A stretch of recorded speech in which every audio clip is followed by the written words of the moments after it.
Good afternoon, everyone. Gina here, and welcome back to my channel, or welcome to my channel if you are new here. So last Friday, I posted a Trader Joe's grocery haul, and I promised you guys I would do a what's for dinner video with you guys. So I have 3 dinners that I made this week using the items that I got from Trader Joe's. So we're gonna go ahead and hop into it.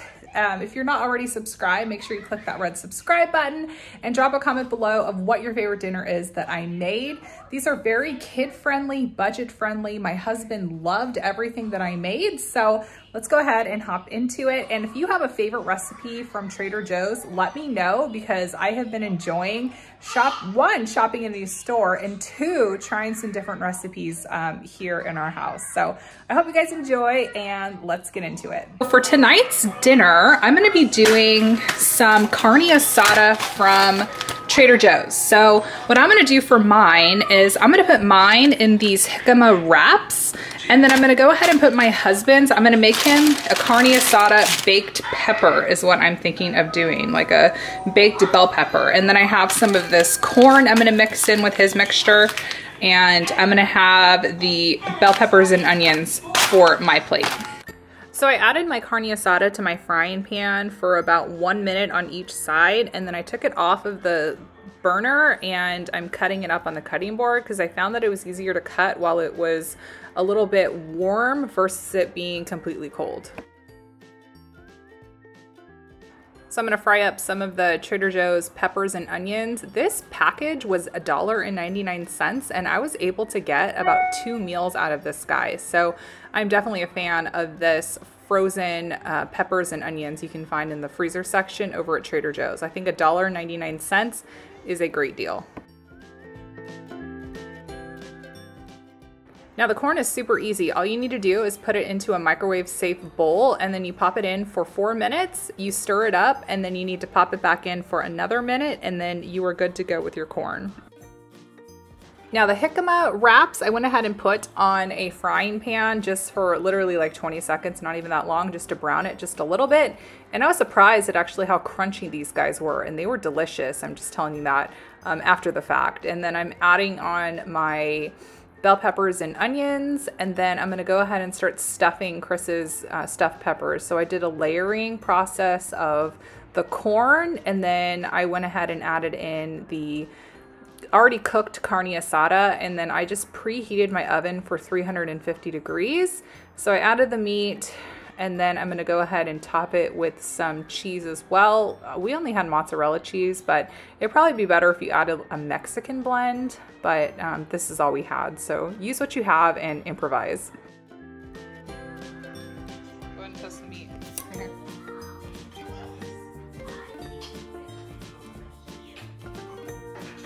It's too hot. It's good? Yeah, it's good. Yeah? I approve. Trader Joe's do good?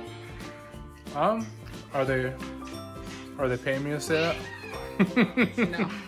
All right, so I'm finishing up my tacos as well. So I have some bell peppers and onions, like I mentioned, and then I'm adding in my carne asada.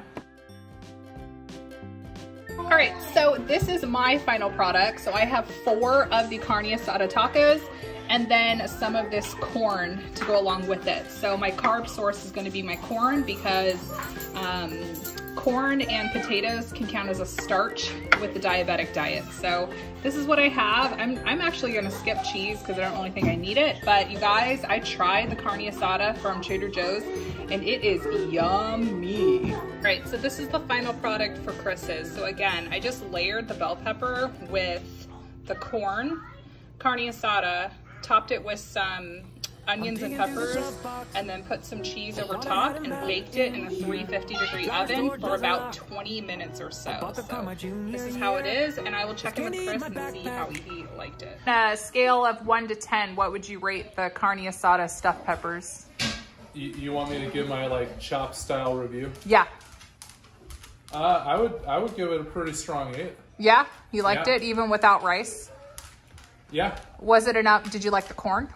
Yeah, the corn was a good add. The meat was pretty tender. Really seasoned. It was seasoned pretty well. Yeah, so you would eat that again?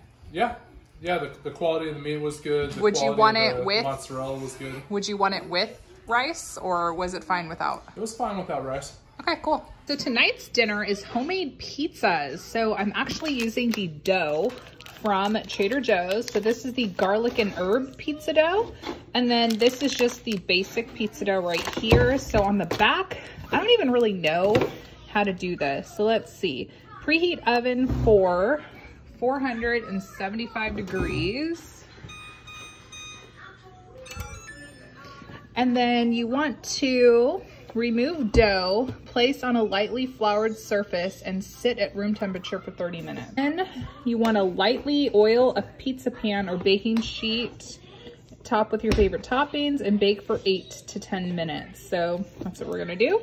So for my toppings, I have some salami, I have some Parmesan cheese, I have some mozzarella cheese, I have some spinach, I also have a squash from my garden.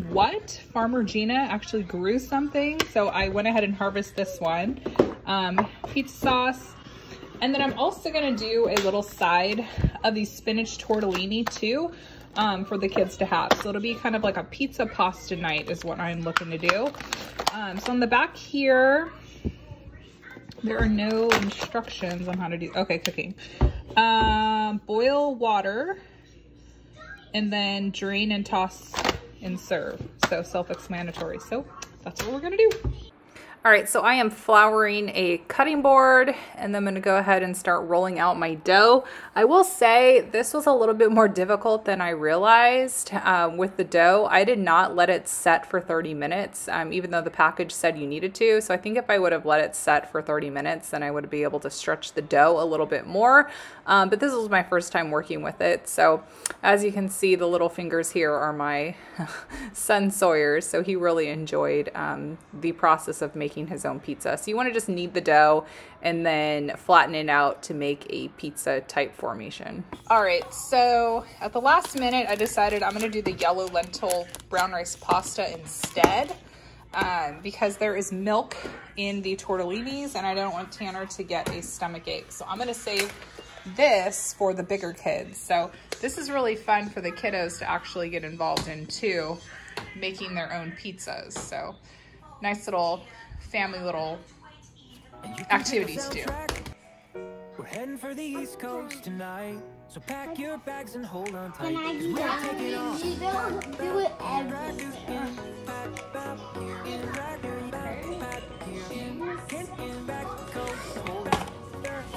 Run away with me, we're on the way to New York City.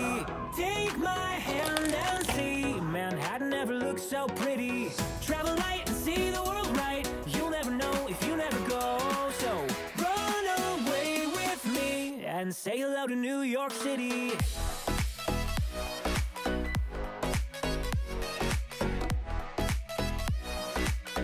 And say hello to New York City.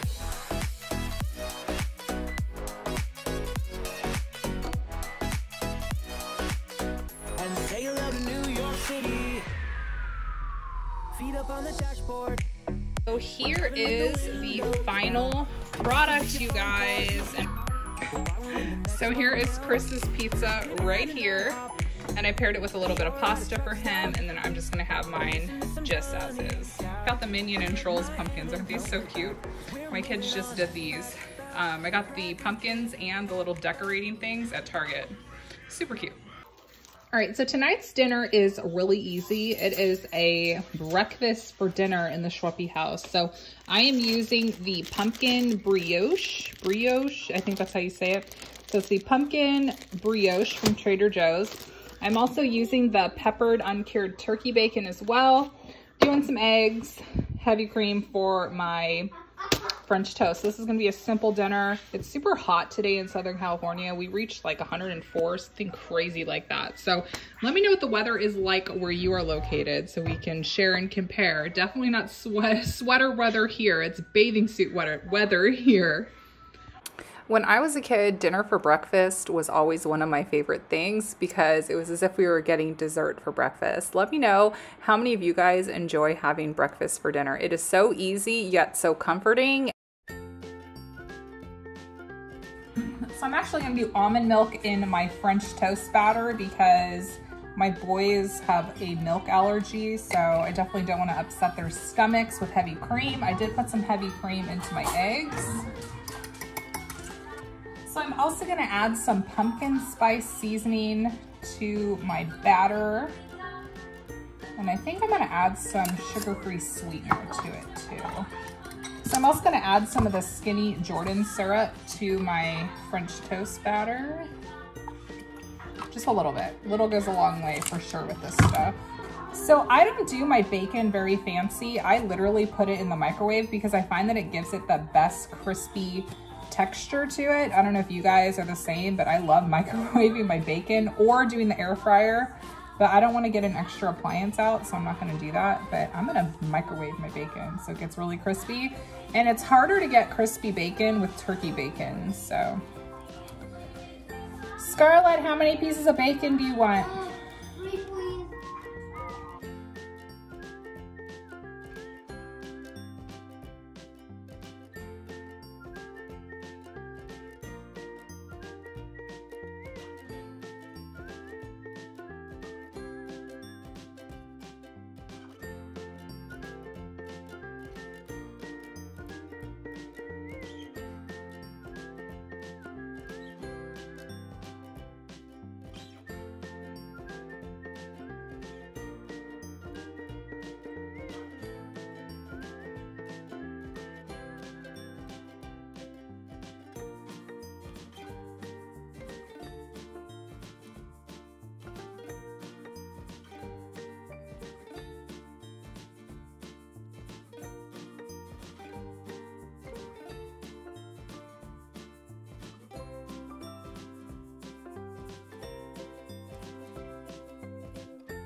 Guys, so this is the final product. So I have my eggs, my bacon, and my French toast. This looks so good. And I, at the last minute, decided to whip up my own whipped cream, just with some heavy whipping cream and a whisk. I didn't even get an appliance out. And it literally took like 5 minutes to whip it up. So that's a little trick if you guys don't want to get your appliances out. And then I'm gonna top my eggs with this bad boy from Trader Joe's. This is the Fall Harvest Salsa. This is so good, you guys, if you have not tried it yet. So thank you guys so much for joining me for this week's What's for Dinner. So you're gonna be seeing these every single Thursday. I do my shopping on Friday, so then I'm able to film this video throughout the week and then post it on Thursday with our last day of the week. So my dinner tonight is gonna be super simple. The kids and Chris always get Chipotle for dinner, but for me, I'm thinking of doing the pumpkin butternut squash soup is what I'm thinking of doing. And then I'll have to add it with a side of protein in some source because of me being diabetic, I have to do carbs plus protein. So I'll probably do this pumpkin soup with some saltines, and then I'm gonna have to find some sort of carb source. So probably scrambled eggs, something super easy like that. So I hope you guys enjoyed this video. Make sure you subscribe if you're not already. Share this video with a friend, pin it on your Pinterest, and drop a comment below letting me know what your favorite dinner was that I made. So I think out of everything I made this week, it's a strong tie with the pizza and the carne asada. The carne asada was so freaking good, you guys. And I was really surprised with the jicama wraps for sure. So let me know what your guys' favorite meal was that I made this week. And I will see you guys all next week for another What's for Dinner.